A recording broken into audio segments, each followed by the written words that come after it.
Jamaah sholat maghrib Masjid Al-Ikhlas Banjarmasin yang dirahmati Allah Subhanahu wa Ta'ala, Bapak Ibu, adik-adik yang Allah muliakan, mari kita kembali bersyukur kepada Allah biqauli alhamdulillah wa syukrulillah atas limpahan rahmat dan nikmatnya kepada kita, terutama nikmat hidayah berupa iman dan Islam. Ini merupakan modal utama bagi kita bangsa manusia. Kemudian kita kembangkan dalam amal soleh. Kemudian nikmat kesehatan. Dengan sehat itulah kita bisa hadir di majelis yang mulia ini. Nikmat panjang umur, alhamdulillah, yang hadir di majelis yang mulia ini saya yakin masih hidup. Karena tidak mungkin yang sudah meninggal lalu ada di sini. Untuk itu kita syukuri nikmat hidup ini dengan sebaik-baiknya. Nikmat waktu luang yang Allah berikan kepada kita. Kalau kita menunggu waktu luang tidak akan ada. Hanya orang-orang yang mampu meluangkan waktu untuk diri kita dalam rangka mensyukuri nikmat Allah, insya Allah bisa terlaksana. Maka dengan nikmat ini semua kita dapat melaksanakan sebagian dari perintah Allah, yakni melaksanakan sholat fardu maghrib secara jamaah di masjid yang mulia ini. Salawat dan salam semoga senantiasa tercurah, terlimpah pada junjungan kita Nabi besar Muhammad sallallahu alaihi wasallam, kepada keluarga beliau, para sahabat beliau, para pengikut beliau yang setia, baik yang dulu, sekarang maupun yang akan datang.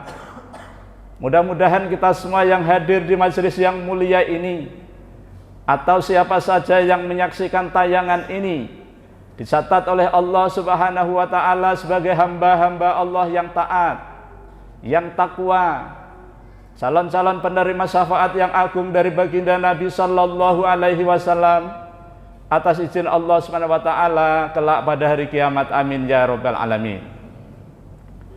Bapak Ibu hadirin yang dirahmati Allah, adik-adik yang Allah muliakan, alhamdulillah kita kembali bertemu dalam suasana kebaikan, sehat badan, afiah batin. Ini merupakan nikmat Allah yang wajib kita syukuri agar Allah senantiasa menambahkan nikmatnya kepada kita. Jangan sampai kita termasuk orang-orang yang kufur nikmat, menggunakan nikmat Allah dipakai untuk maksiat, menggunakan nikmat Allah dipakai untuk melakukan perbuatan yang mengundang murkanya Allah Subhanahu wa Ta'ala. Ketahuilah sesungguhnya azab Allah amat sangat pedih. Bapak Ibu hadirin yang dirahmati Allah, adik-adik yang Allah muliakan, malam ini kita akan ngaji bareng sesuai dengan mata kuliah kita adalah Ma'rifatul Quran. Jadi mata kuliah kita Bapak Ibu sekalian, Ma'rifatul Quran. Kok pakai mata kuliah? Ya, karena kita ini dikemas dalam bentuk perkuliahan. Ini khusus untuk Bapak Ibu saja, ya. Kalau adik-adik enggak, ya. Universitasnya apa? Rahmatan lil alamin. Nah, gitu. Terus jurusannya Mardhatillah. Kampusnya di mana? Al-Ikhlas. Tujuan akhirnya selamat dunia dan akhirat. Temanya mengetahui atau mengenal kandungan dalam Al-Quran. Ulun yakin Bapak Ibu semuanya ini sudah hafal Quran, walaupun hanya 30 juz, ya. Tapi saya yakin walaupun sudah hafal Quran, insya Allah masih perlu ditambah lagi. Apa itu? Pemahaman dalam menghafal Al-Quran. Apa itu Ma'rifatul Quran? Ma'rifat itu asal katanya arafa, mengenal. Kalau Quran akar katanya qara'a, yaqra'u Qur'anan, artinya bacaan. La Al-Quran itu adalah firman Allah, kalamullah yang diturunkan kepada Rasulullah Sallallahu Alaihi Wasallam melalui malaikat Jibril. Bagi siapa yang membacanya dicatat sebagai ibadah. Kemudian Al-Quran dijadikan Allah sebagai mukjizat yang beda dengan mukjizat-mukjizat yang diberikan kepada Nabi dan Rasul sebelum Nabi Muhammad. Sebelum Nabi Muhammad ada mukjizat. Musa misalnya tongkat. Musanya wafat, tongkatnya masih ada, tapi tidak berfungsi sebagaimana tongkat waktu dipegang oleh Musa, dipukulkan laut jadi jalan. Nabi Isa punya mukjizat, mampu menghidupkan orang yang sudah mati. Nabi Isa-nya diangkat oleh Allah ke langit, mukjizatnya tidak ditinggalkan. Tapi Rasulullah Sallallahu Alaihi Wasallam diberikan mukjizat Al-Quran. Rasulullah wafat, ditinggalkan untuk kita semua. Makanya Al-Quran merupakan satu jaminan keselamatan bagi yang paham. Bagi yang tidak paham, ya nanti dulu. Maka belajar Al-Quran itu penting, tapi yang penting dari sebuah belajar adalah paham. Paham itu penting, tapi yang lebih penting daripada paham adalah mengamalkan. Mengamalkan itu penting, tapi ada yang lebih penting, yaitu mengamalkan dengan ikhlas. Alhamdulillah kita berada di majelis yang mulia, Masjid Al-Ikhlas, kholaso yahlusu puluson. Jadi apa namanya, ikhlas itu murni, tidak ada tendensi lain. Hadir di majelis ilmu siapapun ustadznya, no way, baik yang baru maupun yang lawas sama saja. Artinya keutamaannya itu sama saja. Tapi yang penting yang dikaji adalah Quran dan Sunnah. Kalau kisah-kisah yang tidak ada hubungannya dengan Quran dan Sunnah tidak disebut majelis taklim. Bagaimana Ustadz kalau saya K7 Banar ke majelis ilmu di Masjid Al-Ikhlas? Kenapa? Di sana ada makanan. Habis kajian, habis sholat, semuanya makan. Setelah makan pulang, tidak dimintai bayaran. Apa boleh? Boleh saja. Tapi jangan diterus-teruskan. Yaitu tahapan-tahapan dalam kita belajar. Majelis ilmu diibaratkan pohon padi. Makanan dan lainnya itu rumput. Ketika kita menanam padi, pasti di sekitar padi ada rumput. Ketika amal kita ditujukan kepada akhirat, maka dunia ngikut. Tapi kalau kita tujuannya dunia, belum tentu kita dapatkan dunia, akhirat pasti nggak dapat. Makanya ini pentingnya kita belajar Quran, kemudian paham. Baik, Bapak Ibu yang dirahmati Allah SWT, ulun minta izin dulu, minum dulu, karena ini baru pertama menggitir bahasa Inggrisnya, ya kan?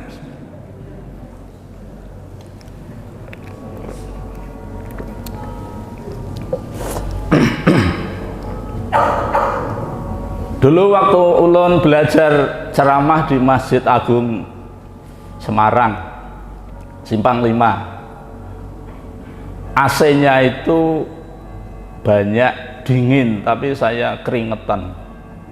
Mirip seperti di sini ya. Ini padahal dingin, tapi kok saya panas. Karena berhadapan sama para alim ulama itu memang ngalih benar. Apalagi yang di hadapan ini kan para tuan guru besar. teman-teman yang di Hasanuddin Majdi, apalagi ini ada pembina Madinatul Quran. Nah, pembina itu membuat saya agak nyaman lah gitu. Baik, kandungan di dalam Al-Quran itu menurut metode 8M. Jadi kalau ulun bicara metode 8M, ini kitabnya ya, 8M yang menyusun. Ini orangnya agak cakep lah dulu. Nah, ini ada logo Madinatul Quran.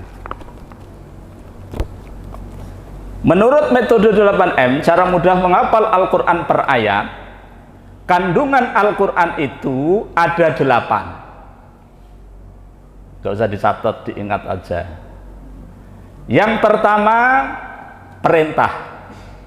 Yang kedua, larangan. Yang ketiga, kabar gembira. Yang keempat, ancaman. Yang kelima, kisah-kisah. Yang keenam, perumpamaan. Yang ketujuh, pernyataan. Yang kedelapan, perbandingan. Ini kandungan Quran begitu.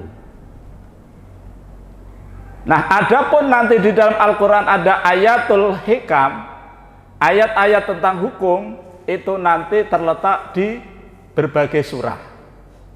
Tapi berdasarkan riset yang agak panjang tahun 2012 sampai 2013 di Wonosobo, ditemukan bahwa kandungan Al-Quran ada 8 menurut metode 8E. Kalau menurut metode lain ya boleh saja beda, ya kan? Namanya juga metode, ya kan? Nah, sekarang waktu kurang lebih 40 menit dari tadi, mungkin tidak banyak yang bisa kami sampaikan, tapi nanti Bapak Ibu bisa mempraktekkan sendiri di rumah, ya. Kak. Yang pertama, ayat-ayat tentang pernyataan, dan seluruh ayat-ayat Al-Quran 30 juz, 114 surah, ya, 6.236 ayat menurut metode 8M. Dulu waktu saya sekolah di madrasah, Al-Quran itu ayatnya 6.666 ayat. Bahkan sampai sekarang masih dipertahankan sampai hari kiamat kurang 2 hari, ya. Tapi saya temu dari mana ya kok bisa dapat angka segitu itu loh. Kalau metode 8M itu gampang dihitung. Al-Fatihah 7 ayat, Al-Baqarah 286, ya. Ali Imran 200.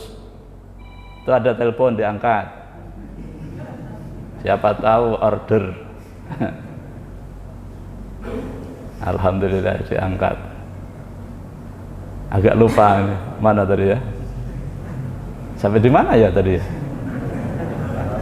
Dari mana, Pak? Al-Baqarah ya? 286. Ali Imran 200. An-Nisa 176. 176 itu bicara tentang kalalah, bicara waris, ayat 11 dan 12. Bapak Ibu kalau ingin jadi ahli faraid, itu ayatnya cuma 3 aja, 11, 12. 11 itu kalau yang meninggal dunia itu istrinya atau suaminya. Kemudian kalau yang 12 itu yang meninggal dunia istrinya dulu, kemudian baru suaminya. Nah, kalau suami yang meninggal, istri dapat berapa? Nah gitu, itu cuma itu aja. Lalu dikembangkan menjadi kitab faraid, ilmu yang berbicara tentang hal-hal yang difardukan, cara membagi waris, itu ya. Al-Maidah 120 ayat, An-Nas 6 ayat, ya gitu ya. Di jumlah itu nggak sampai sejam pakai kalkulator, itu 6.236 ayat. Ketika saya membaca Ustadz Adi Hidayat, beliau menyampaikan juga sama, 6236 gitu ya. Metode 8M ini memang memudahkan untuk kita menghafal Quran, gitu ya. Baik. Sekarang pernyataan. Alat untuk kita belajar supaya kita lebih nyaman apa, gitu ya. An-Nahl 78. Ini ayat pernyataan. Wallahu ahrajakum min butuni ummahatikum la ta'lamuna syai'a wa ja'ala lakum sam'a wal absara wal af'idah la'allakum tashkurun. Wadan Allahu Allah ahraja mengeluarkan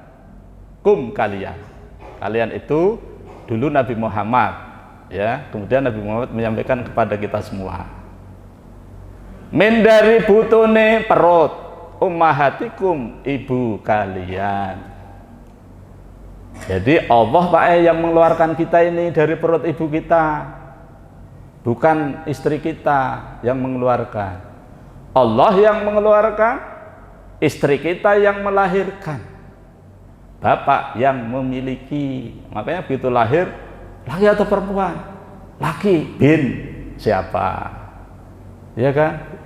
Jadi milik bapaknya, wedok perempuan binti. Gitu ya.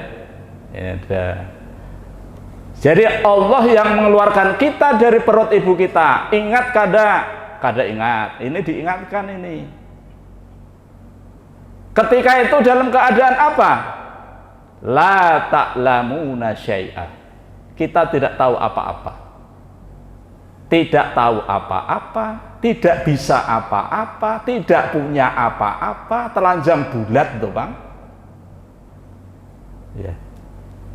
Wa ja'ala lakum sam'a, maka kemudian Allah menjadikan sam'a, pendengaran, wal absara dan penglihatan, wal afidah dan hati, la'alla agar kalian tashkuruna, menjadi orang-orang yang bersyukur.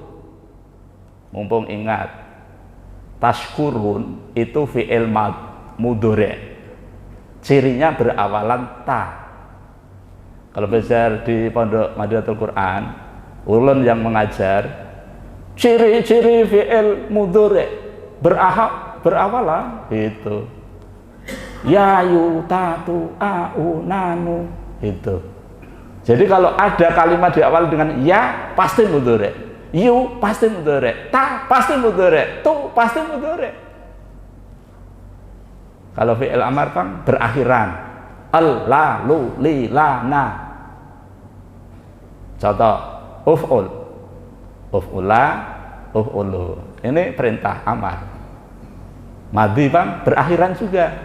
Apa akhirannya? La, la, lu, at-tana, tatuma, tumtituma, tuna, tuna, tuna.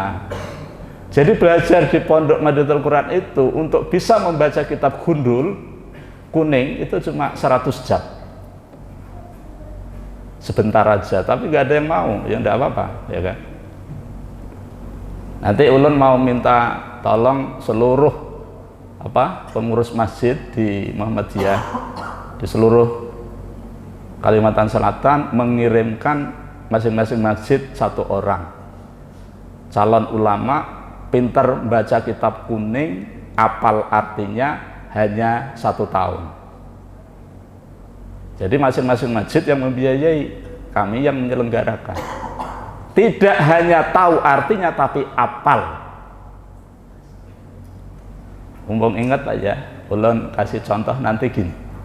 Pernyataan lagi. Surah Al-Baqarah ayat 2. Pernyataan kan? Dzalikal kitabu la raiba fi hudal lil muttaqin. Dzalika itu Alkitabu kitab, la tidak ada raiba keraguan, fi di dalam hinya, hudan petunjuk, li bagi, li untuk, li itu bagi, li juga untuk, al muttaqina orang-orang yang bertakwa. Itu terjemah.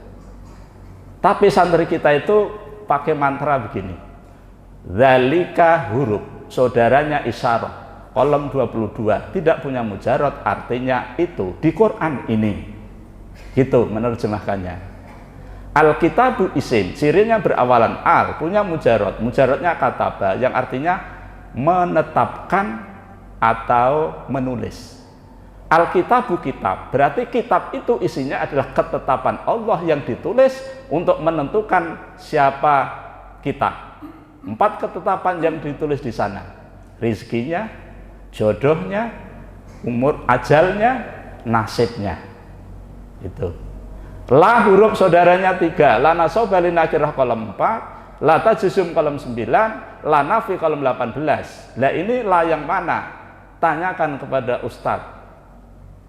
Nanti kalau benar nggak dikasih hadiah, gampang kok ya kan. Nah, itu. La apa ini? La nasoba li nakirah. Artinya apa? Setelah la kemudian ada roiba, la nasoba li nakirah. Kenapa roiba ini dibaca ba? Itu kenapa? Menurut dalil tadi setelah la dibaca nasob, ya kan? Karena apa? Nakiroh, isim nakiroh. Roiba itu dulu aslinya roibun. Karena ada la, berdasarkan dalil ini kita taati, maka roibun menjadi roiba. Maka menjadi isim apa cirinya? Cirinya diawali awamilul ismi. Awamilul ismi itu apa? Huruf kolom 1 sampai 6. Di mana itu? Di kitab kuning. Nah, begitu ya. Maaf Bapak Ibu ya, ini kurang menarik, tidak apa-apa, ya kan? Kemudian fihi, fi huruf saudaranya bijari kolom 1, tidak punya mujarad, artinya di dalam pada. Hi huruf saudaranya dhamir kolom 25, tidak punya mujarad, artinya dianya. Tidak bisa berdiri sendiri tanpa dikaitkan dengan kalimat lain. Makanya fi dan hi digabung. Fihi di dalamnya. Hudan isim, cirinya berakhiran tanwin, punya mujarad. Mujaradnya hadaya, yang artinya menunjuki atau memberi petunjuk. Le huruf saudaranya bijari kolom 1, tidak punya mujarad, artinya untuk. Al-muttaqina itu isim, cirinya berakhiran kasroh, ki, berawalan al, berawalan mu, diawali awamilu ismi bijari, punya mujarad, punya, tapi kurang.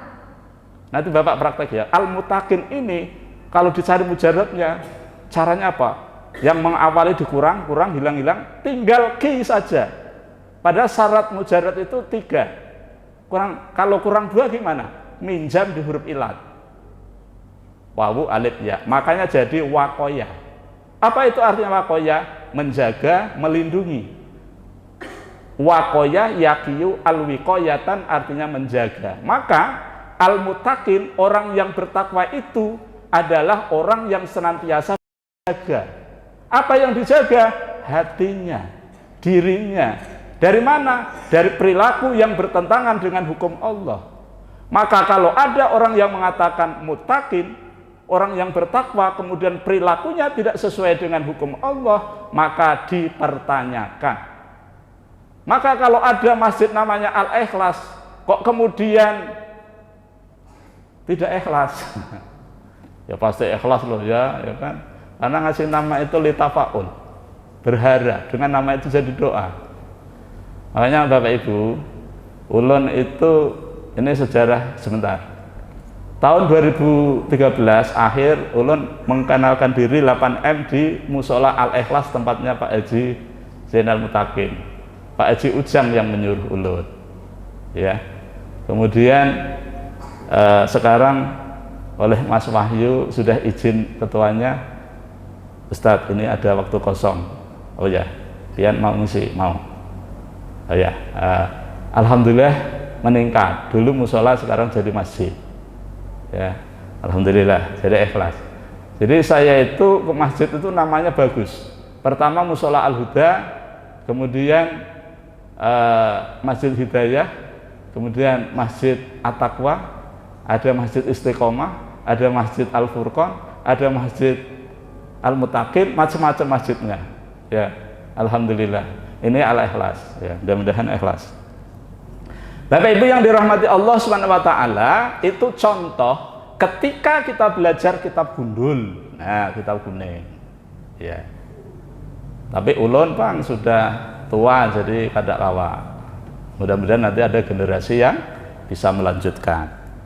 Bapak Ibu yang dirahmati Allah SWT, kembali ke An-Nahl 78, la ta'lamuna syai'a, dalam keadaan tidak tahu apa-apa, tidak bisa apa-apa, tidak punya apa-apa, kemudian Allah kasih pendengaran, penglihatan dan hati, la'allakum tashkurun, agar kalian mampu bersyukur. Bersyukurnya karena fi'il mudhari' terus menerus. Syakaro yang artinya membuka, syakaro itu artinya membuka. Syakaro yaskuru syakran, ya, membuka. Apa yang dibuka? Mulutnya. Karena kita dikasih nikmat oleh Allah, kita mengucapkan alhamdulillah, ya. Kalau bahasa Indonesianya terima kasih. Habis diterima dikasihkan, gitu ya. Allah ngasih, kita terima, kemudian Allah nyuruh menginfakkan, kita keluarkan infak, ya. Itu. Makanya metode 8M yang pertama, M-nya mendengar karena ayatnya sama, mendengar. M kedua melihat karena yang kedua absor. Yang ketiga menirukan. Itu sesuai dengan Al-Qur'an. Jadi metode 8M ini memang saya tawar-tawarkan kepada yang mau. Mudah-mudahan nanti Masjid Al-Ikhlas bisa, ya. Karena nanti ketika kita hafal Quran tidak sekedar hafal ayatnya, tahu artinya, paham maknanya, cara menghafalnya gampang, tahu bagaimana cara mengamalkan Quran. Ya, nah ini. Nah, kalau surah Al-Baqarah ayat 2 itu pernyataan Allah tentang kepastian kebenaran Alkitab yang menjadi petunjuk bagi orang yang bertakwa.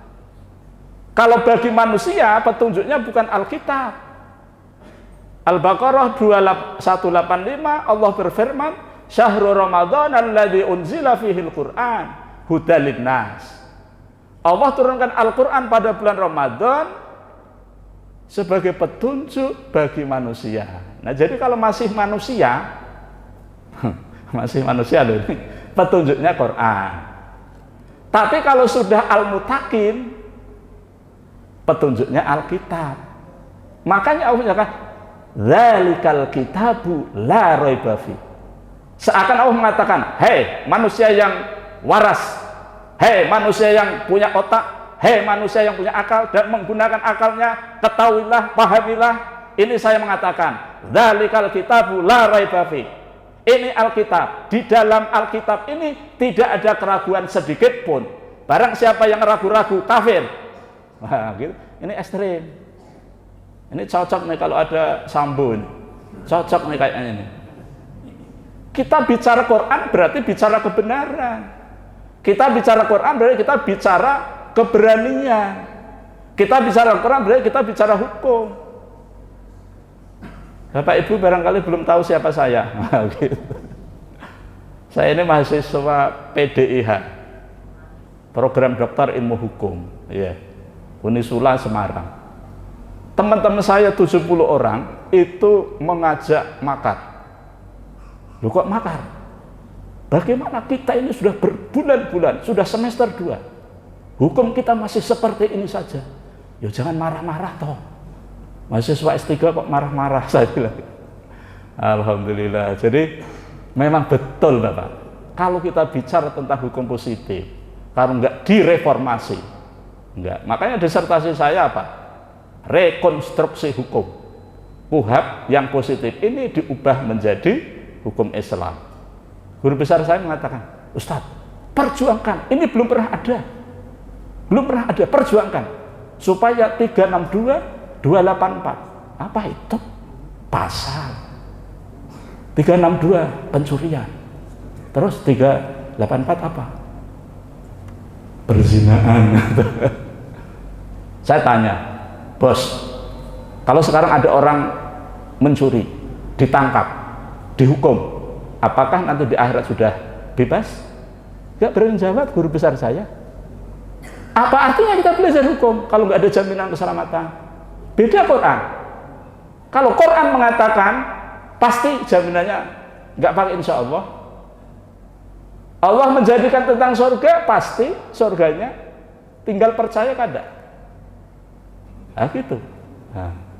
Wah bagus itu Ustaz kalau diangkat. Ya kalau diangkat. Itu. Nah sekarang 384 tentang perzinaan. Apakah setelah dihukum 5 tahun nanti hukum rajam itu sudah tidak ada lagi? Gak bisa jawab juga. Alhamdulillah itu, ya kan? Coba Bapak Ibu buka ayat-ayat tentang ahkam. Misalnya Al-Baqarah nanti mulai dari 216. Ini banyak pertanyaan, ini pernyataan. Nanti 217 pertanyaan tentang hukum maisir dan judi. Ya. Homer dan judi. Nanti Allah jawab. Nah, kemudian 218 itu nanti ada pertanyaan lagi.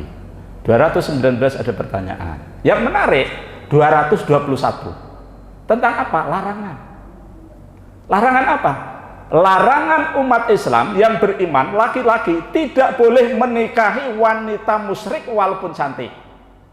Ayo, siapa yang kenal Menteri Pendidikan? Oi, kenal ya?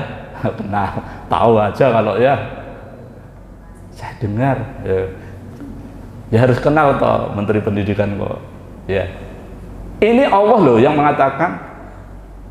Jangan kamu menikahi wanita musyrik, maksudnya wanita yang tidak beriman, yang menyekutukan Tuhan. Ya. Lalu Allah memberi gambaran. Budak wanita yang hitam kelam tapi beriman itu lebih baik daripada wanita musyrik cantik walau ajabatkum, walaupun wanita itu menarik hatimu. Biasanya yang menarik itu tangan ya, ini kok hati, karena urusan cinta Bang. Nah, itu. Yang kedua, jangan laki-laki mukmin menikahkan wanita muslimah mukmin sebelum mereka beriman. Yang depan tadi juga sebelum beriman. Hamba sahaya laki-laki yang beriman itu lebih baik daripada laki-laki ganteng tapi musyrik. Oh, itu. Kenapa? Ujungnya Pak yang penting. Kata Allah ini pasti benar.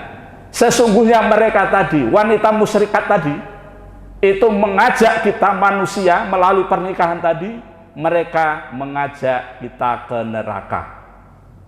Sementara Allah mengajak kita kepada surga dan pengampunan. Ini dalam dunia tafsir. Kenapa Allah itu memberi nama pernikahan kok dengan diganti dengan jannah wal maghfirah itu kenapa? Padahal mestinya itu diganti dengan kata muslimah. Oh habis. Oh habis. Tidak apa-apa. Bapak Ibu yang dirahmati Allah SWT, mungkin ini saja ya. Lain kali Bapak Ibu datang ke Madinatul Quran, saya kasih bukunya. Ini mata kuliahnya saya bikinkan. Kalau takmir masjid yang mau mengkaji Arba'in Nawawi, ini ulun susunkan. Barang siapa yang apal 40 hadis masuk surga. Ya, dibangkitkan menjadi orang yang hebat. Ini yang Ma'rifatul Quran per juz, ini juz 1. Jadi kalau mau kuliah setiap bulan setor 1 juz. Nggak usah dipungut biaya, ya kan? Ini yang nyusun, ya kan? Nah, ini dikaji di Masjid Hasan Hajah Nuriyah ini. Jadi jamaahnya masing-masing megang. Supaya apa? Supaya kita mengatakan itu berdasarkan referensi yang jelas, ya. Bapak Ibu yang dirahmati Allah, mungkin ini dulu yang dapat ulun sampaikan. Karena memang waktunya sudah habis. Mudah-mudahan Allah SWT senantiasa merahmati dan meridhoi kita semua. Ulun mohon maaf, pasti banyak kelirunya, banyak salahnya dalam mendampingi kajian ini. Mari kita tutup dengan baca hamdalah dan doa kafaratul majlis. Alhamdulillahirabbil alamin. Subhanakallahumma wa bihamdika asyhadu an la ilaha illa anta astaghfiruka wa atubu ilaik wal afu minkum. Wassalamualaikum warahmatullahi wabarakatuh.